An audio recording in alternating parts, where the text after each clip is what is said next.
अनुभव और कर्म हमारे दो गुरु हैं। कर्म परिस्थिति से लड़ना सिखाता है और अनुभव परिस्थिति पर जीत हासिल करना। सुप्रभात, मैं हूं प्रतिबिंब शर्मा, आपके साथ सबसे पहले नजर मुख्य गतिविधियों पर। प्रधानमंत्री नरेंद्र मोदी आज बिहार, ओडिशा और आंध्र प्रदेश के दौरे पर। कई विकास परियोजनाओं की देंगे सौगात। गिनी को निर्यात के लिए पहले स्वदेशी इंजन को आज बिहार में दिखाएंगे हरी झंडी। भुवनेश्वर में ओडिशा सरकार का 1 वर्ष पूरा होने के उपलक्ष्य में राज्य स्तरीय समारोह की करेंगे अध्यक्षता। 18,600 करोड़ रुपए से अधिक की परियोजनाओं की देंगे सौगात। 21 जून को 11वें अंतर्राष्ट्रीय योग दिवस के अवसर पर प्रधानमंत्री आंध्र प्रदेश के विशाखापत्तनम से राष्ट्रीय समारोह का करेंगे नेतृत्व। 5 लाख प्रतिभागियों के साथ विशाखापत्तनम में करेंगे योग। इस वर्ष की थीम एक पृथ्वी एक स्वास्थ्य के लिए योग, व्यक्ति और गृह कल्याण के बीच सामंजस्य पर देती है बल।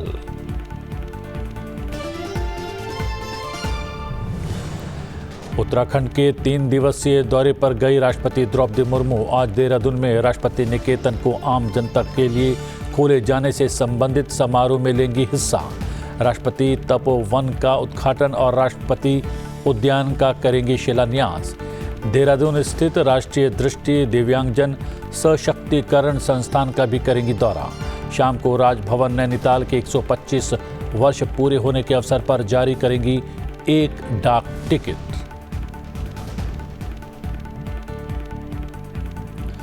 लोकसभा अध्यक्ष ओम बिरला ने अपने संसदीय क्षेत्र कोटा में की जन सुनवाई। आमजन की समस्याओं के समाधान के लिए दिए आवश्यक निर्देश। जन आकांक्षाओं के अनुरूप क्षेत्र के विकास से जुड़े कार्यों को प्राथमिकता के साथ पूरा करने पर दिया जोर और आश्वासन। क्यूएस वर्ल्ड यूनिवर्सिटी रैंकिंग में रिकॉर्ड 54 भारतीय संस्थाओं को मिला स्थान। प्रधानमंत्री नरेंद्र मोदी ने क्यूएस वर्ल्ड यूनिवर्सिटी रैंकिंग 2026 का किया स्वागत। इसे वैश्विक शिक्षा और अनुसंधान में भारत की बढ़ती प्रतिष्ठा का बताया प्रमाण। कहा, भारतीय युवाओं के लाभ के लिए अनुसंधान और नवोन्मेषण इकोसिस्टम को आगे बढ़ाने के लिए सरकार की प्रतिबद्धता की ये रैंकिंग करती है पुष्टि।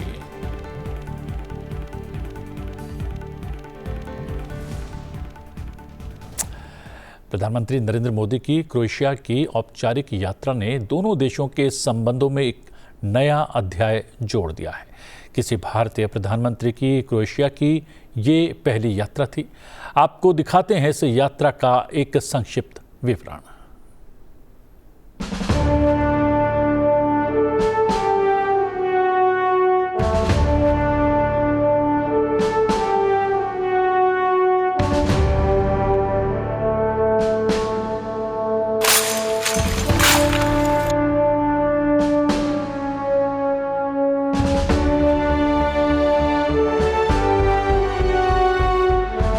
यहाँ बांसकी द्वारी में होना मेरे लिए एक विशेष पल है।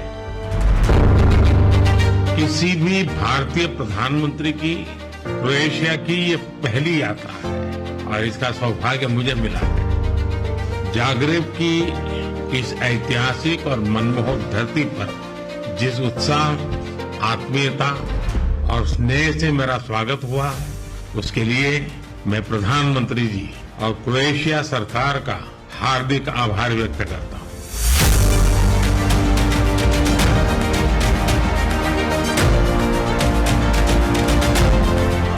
भारत और क्रोएशिया लोकतंत्र, रूल ऑफ लॉ, प्लुरलिज्म और इक्वलिटी जैसे साझा मूल्यों से जुड़े हैं। ये सुखद संयोग है कि पिछले वर्ष भारत के लोगों ने मुझे और क्रोएशिया के लोगों ने प्रधानमंत्री आंद्रे जी को लगातार तीसरी बार सेवा करने का अवसर दिया।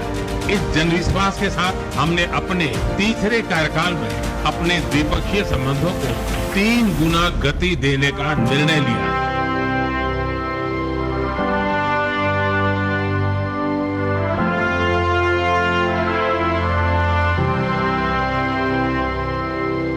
हम सहमत हैं कि आतंकवाद मानवता का दुश्मन है, लोकतंत्र में विश्वास रखने वाली शक्तियों का विरोधी है। 22 अप्रैल को भारत में हुए आतंकी हमले पर संवेदनाओं के लिए हम प्रधानमंत्री जी और क्रोएशिया सरकार के हार्दिक आभारी हैं। ऐसे कठिन समय में हमारे मित्र देशों का साथ हमारे लिए बहुत मूल्यवान था।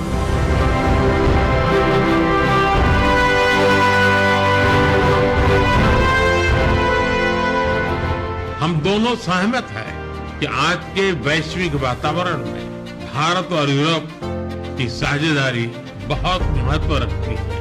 ईयू के साथ हमारी स्ट्रेटेजिक पार्टनरशिप को मजबूत करने में क्रोएशिया का समर्थन और सहयोग बहुत ही महत्वपूर्ण है।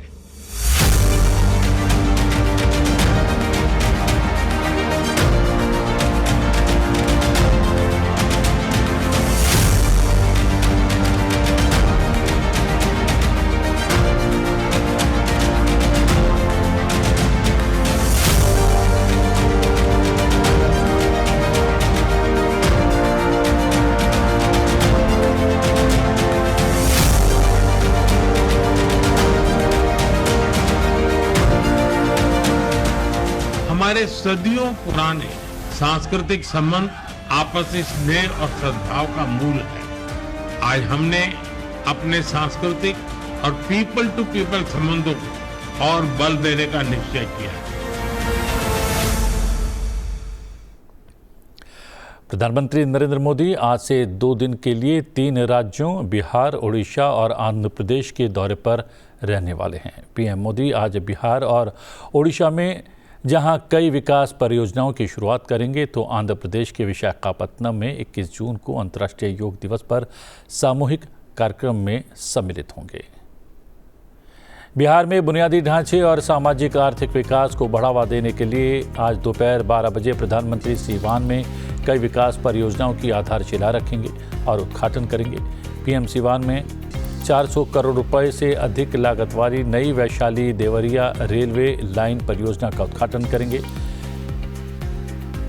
इस मार्ग पर एक नई ट्रेन सेवा को हरी झंडी दिखाएंगे। साथ ही वो उत्तर बिहार में कनेक्टिविटी को बढ़ावा देने के लिए मुजफ्फरपुर और बेतिया के रास्ते पाटलिपुत्र और गोरखपुर के बीच वंदे भारत एक्सप्रेस को हरी झंडी दिखाएंगे। Make in India, make for the world vision के अनुरूप पीएम गिनी गणराज्य को निर्यात के लिए मरहोरा संयंत्र में निर्मित अत्याधुनिक लोकोमोटिव को हरी झंडी दिखाएंगे। ये इस कारखाने में निर्मित पहला निर्यात किया जाने वाला लोकोमोटिव है। ये उच्च हॉर्स पावर इंजन, उन्नत एसी प्रणोदन प्रणाली, माइक्रो प्रोसेसर पर आधारित नियंत्रण प्रणाली, एर्गोनॉमिक कैब डिज़ाइन से सुसज्जित है और इसमें पुनर्योजी ब्रेकिंग जैसी तकनीकें भी शामिल है। गंगा नदी के संरक्षण और पुनरुद्धार के लक्ष्य के अनुरूप पीएम मोदी नमामि गंगे परियोजना के तहत 1800 करोड़ रुपए से अधिक लागत के 6 सीवेज उपचार संयंत्रों का उद्घाटन करेंगे। वो जल आपूर्ति और बिजली बुनियादी ढांचे से संबंधित कई अन्य परियोजनाओं का शुभारंभ करेंगे और 53,600 से अधिक लाभार्थियों को प्रधानमंत्री आवास योजना की पहली किश्त जारी करेंगे। पीएम 6,600 से अधिक पूर्ण हो चुके मकानों के गृह प्रवेश समारोह के अवसर पर कुछ लाभार्थियों को चाबियां भी सौंपेंगे। इसके बाद प्रधानमंत्री ओडिशा के भुवनेश्वर जाएंगे और शाम करीब 4:15 पर ओडिशा सरकार का 1 वर्ष पूरा होने के उपलक्ष्य में आयोजित राज्य स्तरीय समारोह की अध्यक्षता करेंगे। वो 18,600 करोड़ रुपए से अधिक की लागत वाली कई विकास परियोजनाओं का उद्घाटन और शिलान्यास करेंगे। प्रधानमंत्री मोदी इस अवसर पर उपस्थित लोगों को संबोधित करेंगे। इन परियोजनाओं में पेयजल, सिंचाई, कृषि अवसंरचना, स्वास्थ्य अवसंरचना, ग्रामीण सड़कें और पुल, राष्ट्रीय राजमार्गों के खंड और एक नई रेलवे लाइन शामिल है। जिले के राष्ट्रीय रेलवे नेटवर्क के साथ एकीकरण के ऐतिहासिक क्षण को चिन्हित करते हुए प्रधानमंत्री पहली बार बौद्ध जिले में रेल संपर्क का विस्तार करते हुए नई रेल सेवाओं को हरी झंडी दिखाएंगे। प्रधानमंत्री राजधानी क्षेत्र शहरी परिवहन प्रणाली के अंतर्गत 100 इलेक्ट्रिक बसों को हरी झंडी दिखाएंगे। पीएम ओडिशा विजन दस्तावेज भी जारी करेंगे। ये 2036 के ऐतिहासिक वर्षों पर आधारित है, जब ओडिशा भारत के प्रथम भाषाई राज्य के रूप में 100 वर्ष पूरे करेगा। और 2047 जब देश स्वतंत्रता के 100 वर्ष मनाएगा। प्रख्यात उड़िया लोगों के योगदान को श्रद्धांजलि के रूप में प्रधानमंत्री 12 पुत्र ऐतिहासिक ग्राम योजना पहल की शुरुआत करेंगे। राज्य में समृद्धि और आत्मनिर्भरता के प्रतीक के रूप में 16.50 लाख से अधिक लखपति दीदियों का उत्सव मनाते हुए प्रधानमंत्री पूरे राज्य की सफल महिलाओं को सम्मानित करेंगे।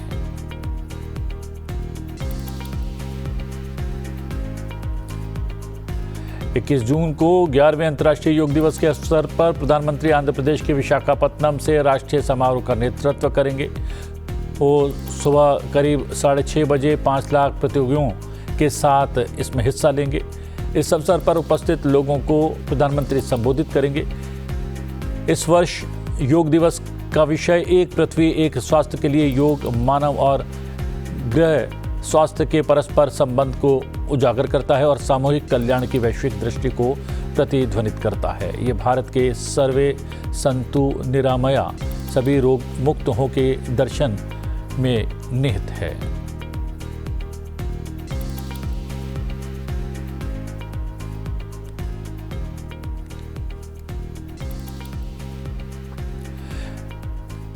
इस 21 जून को आंध्र प्रदेश के विशाखापत्तनम में मनाए जाने वाले 11वें अंतर्राष्ट्रीय योग दिवस के अवसर पर विशाखापत्तनम की जनता प्रधानमंत्री नरेंद्र मोदी के आगमन का बेसब्री से इंतजार कर रही है और साथ ही योग दिवस को लेकर भी उत्साहित है।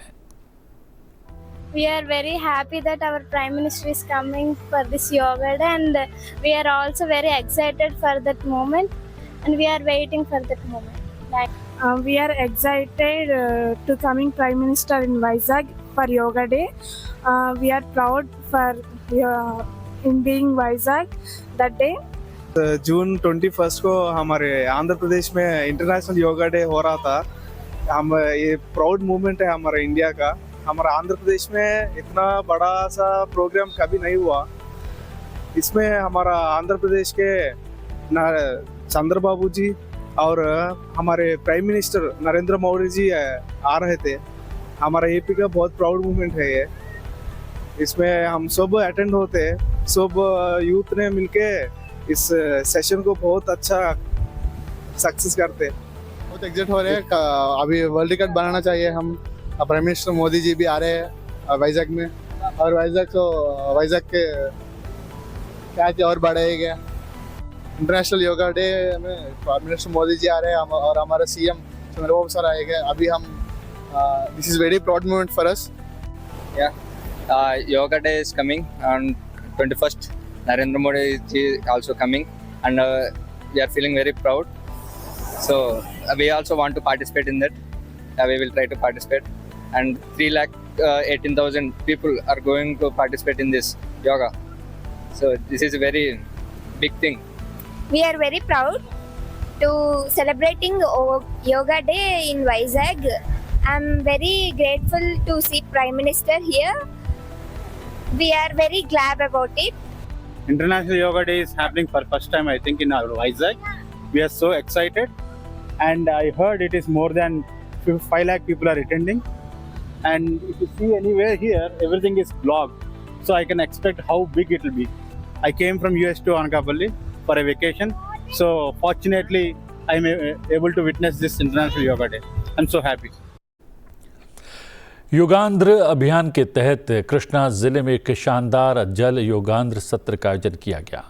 कृष्णा नदी के शांत जल पर तैरते हुए 150 से अधिक लोगों ने योग किया।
QS अवार्ड यूनिवर्सिटी रैंकिंग 2026 में रिकॉर्ड 54 भारतीय शिक्षण संस्थाओं को स्थान मिला है।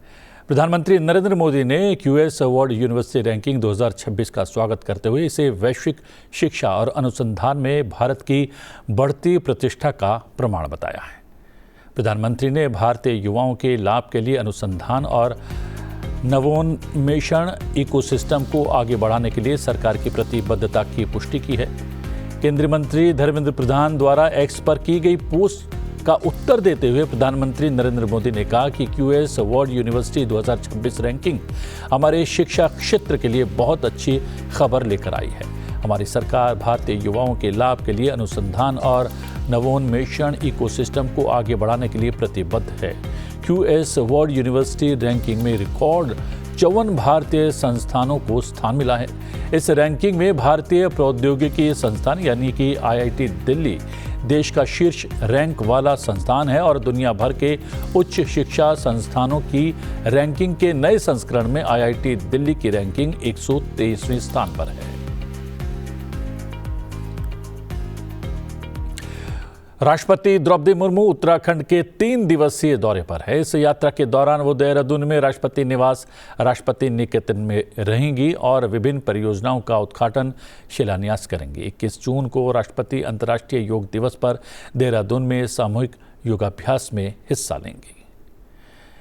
हम बता दें कि दून पहुंचने के बाद राष्ट्रपति मुर्मू ने राष्ट्रपति निकेतन में भव्य एम्फी थिएटर का उद्घाटन किया। साथ ही उन्होंने कर्मचारियों के क्वार्टर, अस्तबल और बैरकों के निर्माण का भी शिलान्यास किया।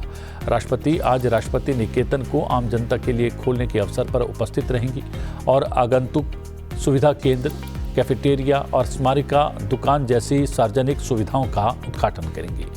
राष्ट्रपति द्रौपदी मुर्मू राष्ट्रपति तपोवन के उद्घाटन के अवसर पर भी उपस्थित रहेंगी और राष्ट्रपति उद्यान की आधारशिला रखेंगी।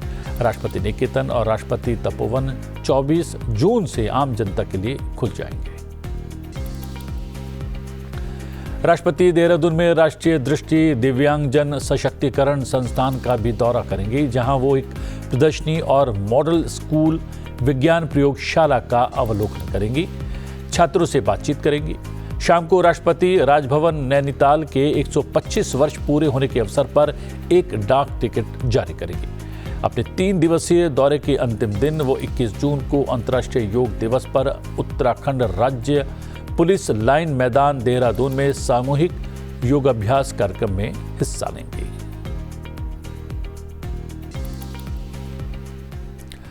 उपराष्ट्रपति जगदीप धनखड़ ने गुरुवार को राष्ट्रपति भवन में राष्ट्रपति द्रौपदी मुर्मू से मुलाकात की। राष्ट्रपति कार्यालय ने एक्स पर एक पोस्ट में बैठक की तस्वीरें साझा की। भारत के उपराष्ट्रपति जगदीप धनखड़ ने राष्ट्रपति भवन में राष्ट्रपति द्रौपदी मुर्मू से उनके जन्मदिन से एक दिन पूर्व मुलाकात की। दोनों नेताओं की ये शिष्टाचार भेंट थी। इस दौरान उपराष्ट्रपति जगदीप धनखड़ ने राष्ट्रपति द्रौपदी मुर्मू को एक फूलों का गुलदस्ता भेंट किया।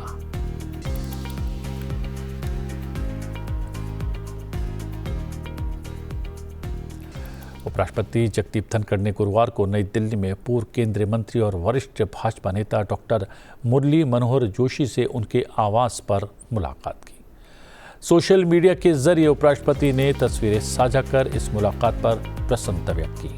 उन्होंने कहा, डॉक्टर मुरली मनोहर जोशी से ज्ञान प्राप्त करना मेरे लिए सम्मान और सौभाग्य की बात है। लोक प्रशासन पर उनकी अमूल्य अंतर्दृष्टि अत्यंत ज्ञानवर्धक और लोक कल्याण से ओतप्रोत थी।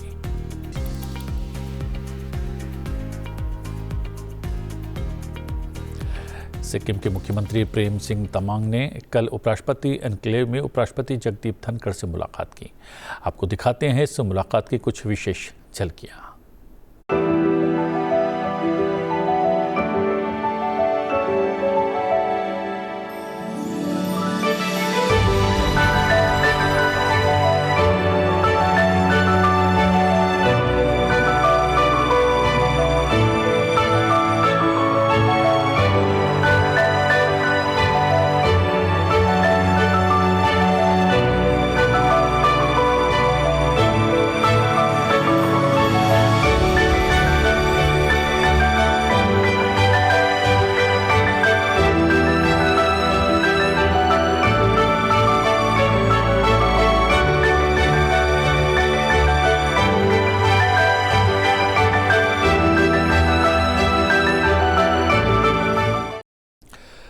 लोकसभा अध्यक्ष ओम बिरला ने अपने संसदीय क्षेत्र कोटा में जन सुनवाई के माध्यम से आम जन की समस्याएं सुनी। लोकसभा अध्यक्ष ओम बिरला ने आमजन की समस्याओं के समाधान के लिए आवश्यक निर्देश भी जारी किए। इस दौरान क्षेत्र के विकास से जुड़े कई महत्वपूर्ण सुझाव भी हासिल हुए। साथ ही लोकसभा अध्यक्ष ओम बिरला ने आश्वासन दिया कि जन आकांक्षाओं के अनुरूप क्षेत्र के विकास से जुड़े कार्यों को प्राथमिकता के साथ पूरा किया जाएगा।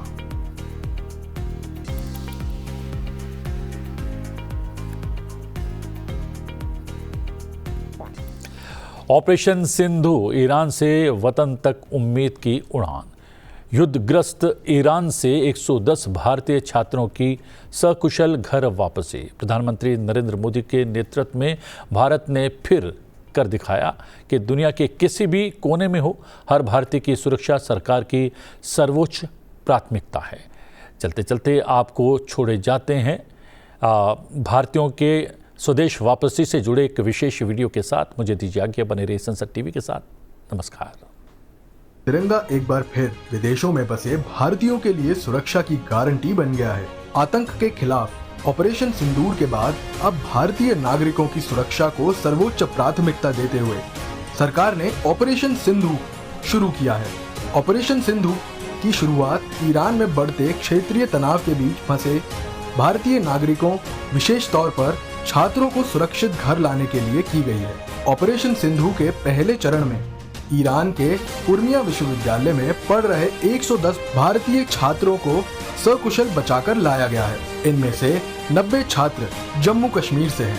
बिगड़ती सुरक्षा स्थिति को देखते हुए 17 जून को इन छात्रों को सड़क मार्ग से ईरान से आर्मेनिया पहुंचाया गया था। इसके बाद 18 जून को आर्मेनिया की राजधानी येरेवन से एक विशेष विमान के जरिए उन्हें भारत लाया गया। बस एक इंसिडेंट मुझे याद है जो हुआ था कि हमारे 3 बजे रात को हमारे डॉम के ऊपर से एक मिसाइल निकली थी तो हमारी पूरी विंडो हिल गई थी। Like immensely grateful, we are very humbled and very grateful to the government. Even कि हमें एस्कॉर्ट किया गया था पुलिस ने बराबर सिटी तक from border to the city. बहुत अच्छा लगा। इवन कि एम्बेसी ने बहुत कोऑपरेट किया, बहुत इंतजाम रखे थे हमारे लिए, ना कोई मुश्किल हुई थी ना कुछ, और हम बहुत ही शुक्रिया करते हैं इंडियन गवर्नमेंट। सरकार ने बचाव अभियान ऑपरेशन सिंधु में सहयोग देने के लिए आर्मेनिया का आभार व्यक्त किया है। प्रधानमंत्री नरेंद्र मोदी ने हमेशा ये साफ साफ कहा है कि विदेशों में रह रहे भारतीयों की सुरक्षा उनकी सरकार की सर्वोच्च प्राथमिकता है। ऑपरेशन सिंधु के साथ ही सरकार ने जो कहा था वो कर दिखाया। We give great importance to your convenience and comfort. Your safety and welfare are a top priority. We consider it our responsibility to help our diaspora during crisis situations, no matter where they are. Operation Sindhu के तहत अभी और free flights भेजी जा रही हैं। भारत सरकार की जिम्मेदारी और संवेदनशीलता की मिसाल है ऑपरेशन सिंधु। ये अभियान दिखाता है कि भारत किसी भी परिस्थिति में अपने नागरिकों को सुरक्षित घर लाने के लिए प्रतिबद्ध है।